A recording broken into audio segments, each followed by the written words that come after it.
Қыздар, барлықтарыңызға сәлем. Бүгін мен Гуанчжоудамын. Өзіме күшті осындай фруктылар сатып алдым. Конечно, жеп көрмеген фруктыларды сатып алдым. Так что осы жолы дәмін көретін фрукт ол бізде бірінші сасық фрукт. Өткен жолғысында көп қыздар жазыпты, енді дәмсіз деп қойды, неге көп опырып жеп отырсын деп. Енді ол кезде шөлді басады дедім да, шөлді басуға болады екен дегенде жедім. Ал бисмиллах, бірінші дәл осы сасық фруктын көрейік. Қыздар бұны білесіздер ғой, бұл анау жүнді ма, бір бәленің ішінен шығады өзі. Ал бисмиллах.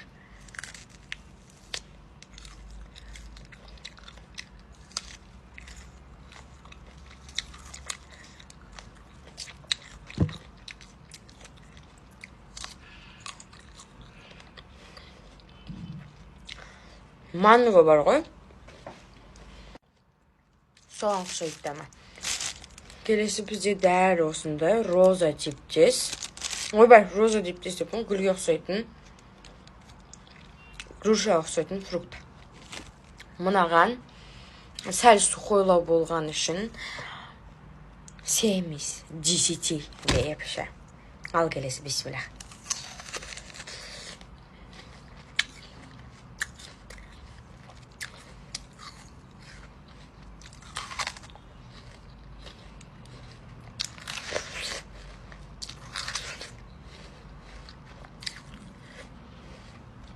Алманың дәмсіз түрі болады ғой, дәмсіз. Андай дәріге піскен алма секілді дәмі. Қыздар, осындай мини мангалар сатып алдым. Қазанын көреміз. Келесі фрукты бізде дәл осындай. Ал көрейік, ал бисмиллах.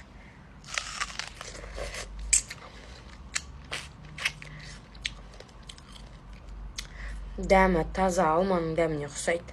Тағы да пішпеген алманың.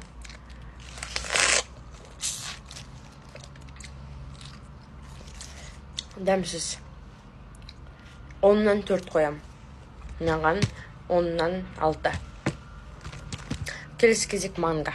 Дәл осындай мини мангаларымды ашып алдым. Ал бисмилlah.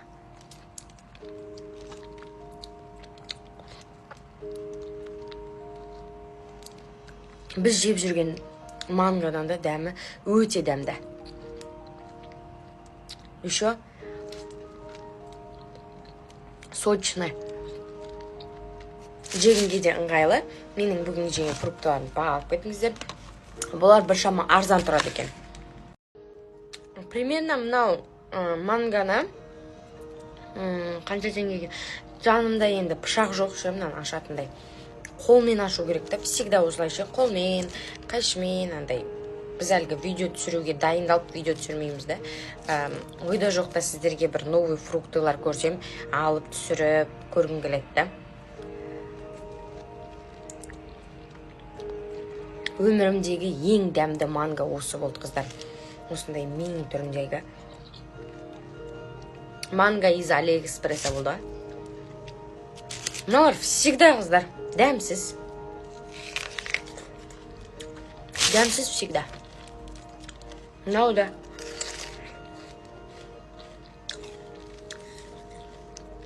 Піспей қалған алма секілді. Қалай жейдеген қытайлар бұны?